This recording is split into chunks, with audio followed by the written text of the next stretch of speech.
Voilà, donc pour ce premier sujet, qui est un sujet concernant les suites, le but est d'étudier deux suites, UN et VN. La suite UN est définie par la formule de récurrence que voici. Donc UN plus 1 égale à 2UN moins N plus 3. Et la suite VN est donnée par une formule directe que voici. Le sujet comporte trois parties. Partie A, conjecture, qui est une partie tableur et conjecture, plutôt facile. La partie B, qui est l'étude de la suite UN, avec une récurrence, ici. Et la partie C, qui est l'étude de la suite UN sur VN. Voilà, donc pour la partie A, donc, on vous donne une feuille de tableur qui permet de calculer les termes de la suite U et les termes de la suite V. La première question est une question purement de tableur, vraiment rien de compliqué. Quelles formules ont été entrées dans les cellules B3 et C3 pour obtenir par copie vers le bas les termes des deux suites? Donc B3 et C3, donc c'est ici et ici. Alors pourquoi en B3 et pas en B2? Parce que en B2 c'est la formule, c'est l'initialisation, donc il n'y a absolument rien à entrer si ce n'est la valeur. Par contre en B3, eh ben, il faut dire que le résultat de la case B3 est égal à 2 fois le résultat d'avant moins n, donc faites attention, c'est cette formule là que j'utilise, donc faites attention avec le décalage. Ici on a n, ici on a n plus 1, donc faites très attention. Le n, où est-ce qu'on l'obtient? On l'obtient dans la colonne A, donc faites attention avec le décalage qu'il y a, à ne pas vous tromper. Et puis vous faites un plus 3. Donc voilà, la difficulté c'est en B3. Par contre en C3, il n'y a rien de très compliqué puisque on a une formule directe pour V, donc il faut rentrer 2 puissance n et le n il est par là. Donc rien de compliqué. Pour la question 2, donc on vous donne des valeurs pour le rang 10, 11, 12 et 13, et on vous demande de conjecturer les limites des suites U et U sur V. Donc pour U, c'est pas très compliqué, et pour U sur V, il faut utiliser la calculatrice, et calculatrice, et voir vers quoi tend UN sur V. Donc c'est purement des conjectures, donc calculatrice et tableur, rien de très compliqué. Voilà. Ensuite, pour la partie B. Donc la partie B, c'était étude de la suite UN. Donc la question 1, c'est démontrer par récurrence qu'on a UN égale à 3 fois 2 puissance n plus n moins 2.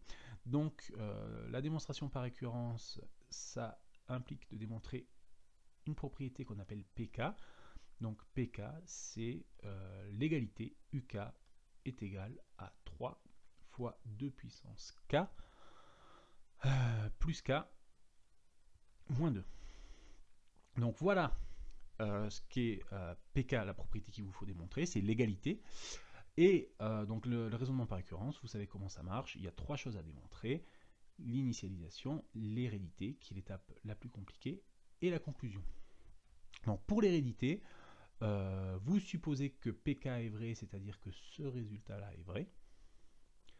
Donc vous l'écrivez en haut de la page, enfin en haut de votre brouillon, et vous voulez montrer que K plus 1 est vrai. Donc c'est la même égalité, sauf que vous remplacez K par K plus 1 ici, ici et ici. Et le but, c'est comment je fais pour passer de UK à UK plus 1. Et bien là, il va falloir utiliser, quelque part, la relation de récurrence qu'il y a ici. Voilà.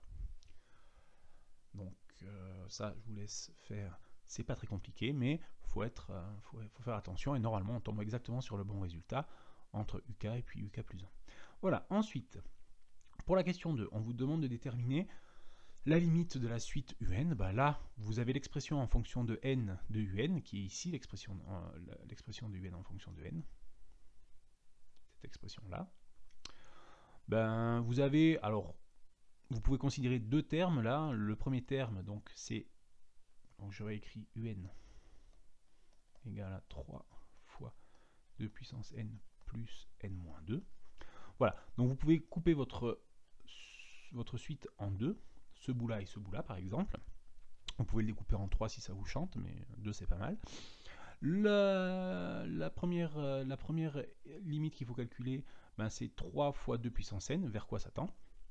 Donc justifiez bien vers quoi tend ce terme-là, et c'est une propriété qu'on a vue dans le cours, normalement vous le justifiez proprement, vous insistez sur la rédaction, et puis le n-2, ben, vous faites pareil, ça c'est pas très compliqué, et puis par somme, vous obtenez le résultat. Il n'y a absolument rien de compliqué, pas de forme indéterminée, rien du tout, c'est très facile. Pour la question 3, déterminer le rang du premier terme à partir duquel la suite dépasse 1 million.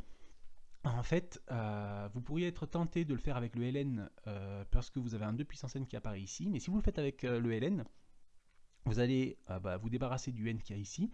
Par contre, vous allez faire apparaître un ln de n à cause de celui-là. Vous n'allez pas arriver à vous débarrasser du ln. Donc, on ne peut pas le faire, hein, on ne peut pas résoudre l'équation à la main. Donc, vous le faites à la calculatrice. D'accord? Donc, la question 3, c'est calculatrice.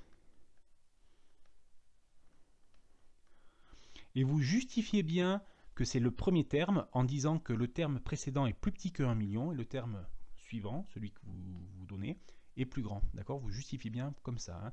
Si vous ne donnez que le premier terme qui dépasse 1 million, vous démontrez qu'effectivement pour ce terme-là, ça a bien dépassé 1 million, mais vous ne justifiez pas que c'est le premier. Alors pour montrer que c'est le premier, vous donnez la valeur du précédent en montrant que c'est plus petit que 1 million. Voilà. Ensuite, donc on va passer à la partie C, qui est l'étude de la suite UN sur Vn. Donc C. On vous demande de démontrer que la suite UN sur Vn est décroissante à partir du rang 3. Donc le terme important c'est vraiment décroissante, mais il faut faire attention, c'est à partir du rang 3.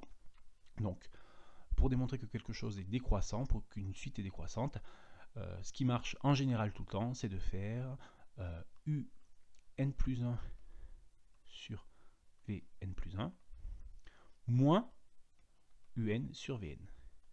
Donc le terme suivant moins le terme précédent, et comme c'est censé être décroissant, il faut montrer que ça c'est négatif.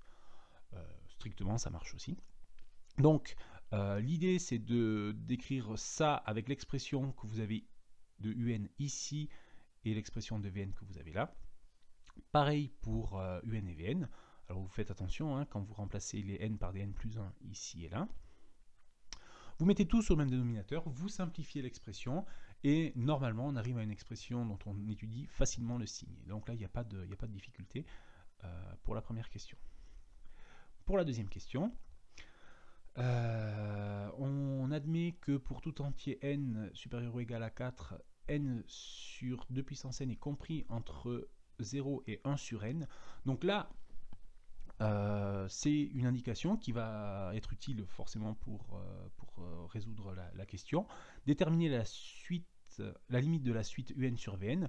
Donc la première chose à faire, c'est d'écrire ce que c'est que UN sur Vn. UN sur Vn, c'est 3 fois 2 puissance n plus n moins 2 sur 2 puissance n. Et ce que je vous conseille de faire, c'est de couper. Vous avez des sommes à chaque fois, ou des différences. Vous coupez votre fraction en 3. C'est 3 fois 2 puissance n sur 2 puissance n, plus n sur 2 puissance n, moins 2 sur 2 puissance n. Voilà. Et une fois que vous êtes arrivé là, vous simplifiez, donc ça simplifie assez facilement. Ce terme-là, la limite, elle est très facile à calculer. Ce terme-là, la limite, elle est très facile à calculer aussi. Reste ce terme-là, pour calculer la limite, on utilise l'indication qu'il y a là. Donc vous avez que n sur 2 puissance n est compris entre 0 et 1 sur n. Donc ça, c'est un théorème de comparaison. C'est le théorème des gendarmes.